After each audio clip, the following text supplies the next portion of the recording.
Fala, nação rubro-negra, sou eu, Fabrício Lopes, aqui do nosso canal Resenha Rubro-Negra, trazendo para vocês as principais notícias do Mengão, queridão, nesta segunda-feira. A diferença do Central do Fla para o Resenha Rubro-Negra é que aqui no Resenha Rubro-Negra a gente dá prioridade para análises e para tudo que acontece fora do campo. Como, por exemplo, entrevistas, análises financeiras do clube para saber da saúde e também sobre o estádio do Flamengo. Acontece que hoje nós já falamos sobre o estádio no Central do Fla porque o assunto pedia urgência. É o assunto da Caixa Econômica Federal querendo anular o leilão que aconteceu pelo terreno do gasômetro. Se a Caixa conseguir tal feito, nós não poderemos tomar posse do terreno. Para você ficar sabendo desses detalhes certinhos, dá uma conferida no vídeo que eu postei hoje mais cedo lá no Central do Fla. Mas aqui hoje nós vamos tratar de uma análise de dados do confronto Palmeiras e Flamengo sobre a situação de dois jogadores que nesse momento desfalcarão o Flamengo contra a equipe do Palmeiras e são dois titulares, duas peças chaves neste momento. Estão fora do jogo contra o Palmeiras e também de uma reviravolta no caso do Claudinho. Parece que finalmente a novela terminou ou está muito breve de terminar. Pode ser que termine hoje ainda. Então fica aqui até o final para você não perder absolutamente nada de tudo aquilo que eu tenho para passar para vocês aqui no Resenha Rubro-Negra. Mirinha, roda o VT.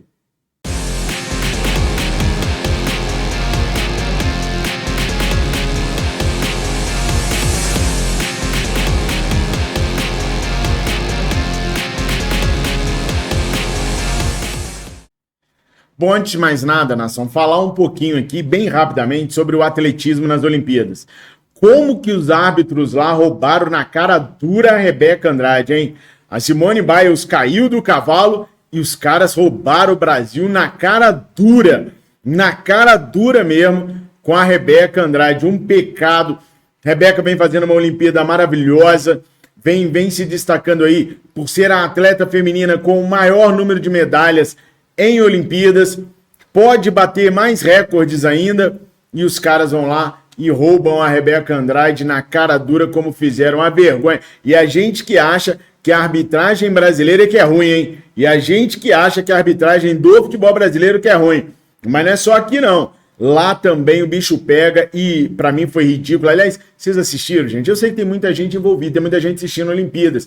E eu sei que vocês gostam de, pelo menos de 4 em 4 anos, falar sobre o assunto. Então, falem para mim se vocês assistiram aí a situação da Simone Biles, a situação da Rebeca Andrade, se vocês concordaram com os juízes, os árbitros lá, colocando a Rebequinha na 4ª colocação. Para mim foi uma vergonha, foi um escárnio aquilo lá. Mas enfim, é a opinião de vocês que conta. Coloquem aqui, por favor, a opinião de vocês, tá? Bom, agora, se tem uma arbitragem que não pode errar, é a arbitragem de quarta-feira. Quarta-feira, Flamengo e Palmeiras vão se enfrentar pelo jogo decisivo da Copa do Brasil. O Flamengo retorna às atividades hoje no Ninho do Urubu. E aí, pessoal, hoje a real é a seguinte: o Flamengo tem 2 desfalques hoje, presta atenção no que eu tô falando, hoje pro jogo contra o Palmeiras. Cebolinha e Nico de la Cruz. Hoje são 2 desfalques. Hoje eles estariam, se o jogo fosse hoje, estariam fora. O treino de hoje e o treino de amanhã serão decisivos para o Flamengo entender se esses jogadores poderão ser utilizados ou não na quarta-feira contra o Palmeiras. Por quê, pessoal? Porque o Everton Cebolinha está com dores na posterior da coxa direita. O Nicolás de la Cruz está com dores nos 2 tornozelos, lembra do tendão de Aquiles, que lá no ano passado, quando o Flamengo estava negociando para trazer o Nicolás de la Cruz, eu falei, é um baita de um jogador, é o melhor meia sul-americano, mas tem que cuidar dos tendões de Aquiles dele, porque vira e mexe ele sente dores e não há o que fazer. Inclusive, foram os tendões que o impediram de ir para a Europa. Lembra que eu falo isso com vocês, né? Pois é, ó, já começou. Os tendões estão massacrando o Nicolás de la Cruz e hoje, o treino de hoje e o treino de amanhã vão fazer com que o departamento médico e o técnico Tite entenda se vai poder ter esses jogadores. Pelo que eu apurei, os jogadores vão para o jogo. Tanto o Cebola quanto o Nico. Eles vão para o jogo. Até porque se trata de uma situação de extrema urgência e necessidade. Agora, o tempo que eles vão passar na partida, aí vai ser determinado pelos testes de hoje e de amanhã. Pode ser que eles tenham condições de ficar 30 minutos, 45 minutos, 60 minutos. Eles vão para o sacrifício. Independente de estar sentindo dor, na sexta-feira foram feitos exames tanto no Cebola quanto no De La Cruz e não foi constatado lesão. Então o que os caras fizeram? Não jogaram Cebola e Nico contra o São Paulo para não ter problema de lesão. Agora, para o jogo de quarta-feira, vai para o sacrifício. Se tiver que lesionar, vai lesionar nesse jogo de quarta-feira. Mesmo sabendo que na semana seguinte nós teremos jogos contra o Bolívar. Então, qual é a ideia do departamento médico com o Tite? Testar os atletas hoje e amanhã para ver qual é a carga, o time que eles vão suportar. Vale lembrar que tem um agravante nesse jogo aí que preocupa muito. Departamento médico e o técnico Tite. O campo duro, o gramado sintético. Se o gramado sintético já pode proporcionar um atleta bem fisicamente uma lesão pela dureza do seu piso, imagine atletas que estão com dores musculares e dores em ligamentos, né? Como é o caso do Nico com o tendão de Aquiles e o caso do Cebola com as dores musculares na coxa. Então, há uma preocupação muito grande, sim, mas os caras vão para tudo ou nada. O que o departamento médico espera acertar é o time. Eles esperam poder usar o Cebola e o Nico num time que faça com que eles ajudem o Flamengo e não se lesionem. Dificilmente Nico e Cebola jogarão 90 minutos na quarta-feira. Dificilmente. O time que eles vão ficar em campo vai depender exclusivamente dos testes que forem feitos nesta segunda e nesta terça-feira. Amanhã, hoje o Flamengo treina pela parte da tarde. Amanhã o Flamengo treina pela parte da manhã, almoça no Ninho do Urubu e viaja para São Paulo na parte da tarde. Flamengo que veio de uma derrota para a equipe do São Paulo no final de semana pelo Campeonato Brasileiro, mas que deu sorte na tabela. Por quê? Porque o time do Palmeiras apenas empatou com o Internacional de Porto Alegre lá. Aliás, o Abel Ferreira saiu em defesa do técnico Tite pela situação de poupar jogadores. Já preparei os jogadores para isso, vai ser contra tudo e contra todos. Falei, vocês veem, não sou o único treinador que fala nisso, mas há quem tem o poder de decidir e não decide. Não adianta de ser o treinador do Flamengo a falar, que tem um conhecedor profundo. Ele falou numa expressão muito gira: nós estamos sempre a aprender uns com os outros, e eu não faço gestão, eu cuido dos jogadores. Adorei essa expressão, porque é mesmo isso que temos que fazer em função do calendário insano que nós temos. Mas voltei aqui a dizer, eu vou voltar a repetir o que disse à tua colega: jogadores saíram, jogadores entraram, adaptação. Uma quantidade de lesões absurda. Quantidade de lesões absurda que não tínhamos tido em anos anteriores. Jogadores que entraram, saíram, já vos falei do Murilo, podia falar do Lázaro, inclusive, que começou a jogar hoje a titular, e quando saiu estava muito bem no jogo do Atlético Mineiro. Uma conjunto de situações. Questão, mercado europeu aberto, jogadores muito apetecíveis de muito lado, vendemos 3 vendidos e o clube teve que parar, porque continuam a chegar propostas absurdas de clubes exteriores, até para os jogadores que jogam menos, e nós temos que continuar juntos. Assumo também a minha responsabilidade, porque em função de todo este contexto, uma ou outra decisão se calhar não foi a melhor, sem problema absolutamente nenhum, porque eu também tenho essa responsabilidade agora neste contexto, e lamento que os palmeirenses estejam mal habituados. Muitas vitórias seguidas, não estão acostumados a perder. Eu muito menos estou acostumado a perder, os meus jogadores muito menos estão acostumados a perder, mas como já disse, o desporto é coisa, ou o futebol para mim é a coisa mais importante das menos importantes. É só o meu trabalho, é só onde eu faço o que eu posso com os recursos que tenho para continuar a dar alegrias aos 16 milhões de torcedores do Palmeiras. E isso sempre foi a minha única certeza e garantia, e é isso a única coisa que eu posso prometer aos nossos torcedores. O Abel também poupou os jogadores no jogo contra o Internacional de Porto Alegre. Mas é importante deixar claro para vocês que poupar jogadores e preservar a questão física dos atletas são coisas completamente diferentes. Há quanto tempo eu venho falando para vocês que o Gerson está com uma sobrecarga? Quem me acompanha sabe. Há quanto tempo tem que eu estou falando para vocês que o Arrascaeta está cansado, que o Nico está com dores? Há muito tempo que eu venho falando isso para vocês. Então, no caso do Gerson, se não desse a ele um descanso, ele estouraria. Eu vi uma pessoa falando no Twitter assim, o que eu não entendo é assim, se é para descansar, por que usou os caras no final do jogo? Era preferível usar no começo do jogo, tirar e aí sim ele descansaria. Não, errado. É certo poupar e usar no final do jogo. Por quê, pessoal? Quando está no início do jogo, as duas equipes estão com gás total. Então, quer o atleta ou não, ele vai entrar no ritmo dos outros jogadores. Quando está mais no final da partida, como foi o caso da entrada do Arrasca, do Gerson, aí as equipes já diminuíram muito o ritmo. Então você está poupando o jogador daquele ritmo mais alucinante, mais forte, para colocar ele num ritmo menos acelerado, menos forte. Você poupou. Você conseguiu poupar, você dosou a carga.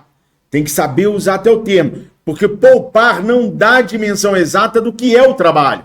Você dosou a carga que o atleta teve que executar. E aí você conseguiu preservar o atleta mais para frente. O Pedro não jogou terceiro cartão amarelo, que culpa que tem o técnico Tite nisso. O Luiz Araújo não jogou terceiro cartão amarelo. O que o Tite tem de culpa nisso, né?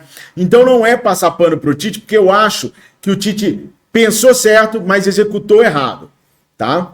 E essa questão de 30% dos gols que o Flamengo vem tomando serem de bola aérea, isso também é uma preocupação que o Tite tem que resolver. O Tite contratou um técnico da Ferroviária, por quê? Porque lá na Série C o cara tinha a melhor defesa do campeonato.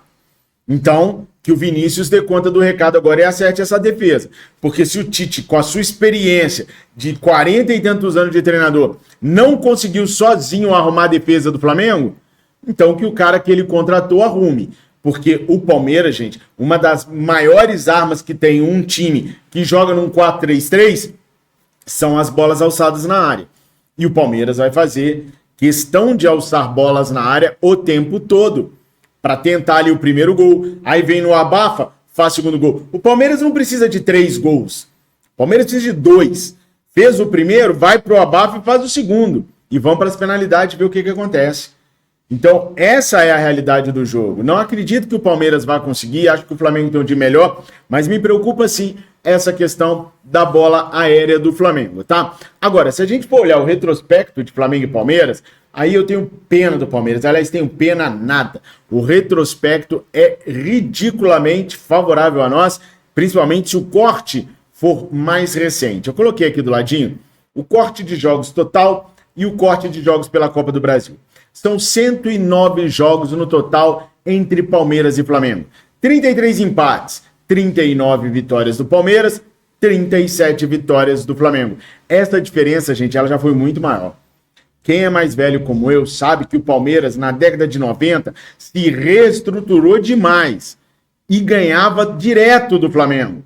A gente começa a igualar e começa a se aproximar do Palmeiras no quesito vitórias ali, quando vai começando a vir mais para os anos 2000, principalmente quando a gente vai chegando mais perto da administração do Eduardo Bandeira de Melo, do Rodolfo Landim, do Tostes, do BAP, do Valim. Ali de 2013 para cá o corte começa a melhorar e a gente começa a ter mais vitórias do que derrotas em cima do Palmeiras.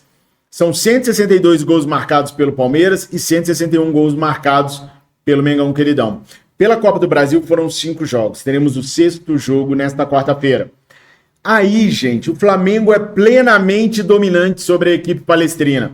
São 4 vitórias do Flamengo e 1 do Palmeiras. 0 empates. Então o Flamengo é amplo favorito na Copa do Brasil, marcando quase o dobro de número de gols que o Palmeiras. Foram 9 do Flamengo e 5 do Palmeiras. Num corte aí, na casa do Palmeiras, nós temos 50 jogos. E aí são 21 vitórias palmeirenses, 18 empates e 11 vitórias apenas do Flamengo. Lembrando que esse recorte que eu tô falando agora é o daqui de cima, de jogos total. O último jogo, comando do Palmeiras, foi Palmeiras 0, Flamengo 0 pelo Brasileirão desse ano em abril, 0-0. A última vitória do Palmeiras lá na casa deles foi no dia 12 de novembro de 2017. foi Palmeiras 2, Flamengo 0. Foi o Brasileirão daquele ano.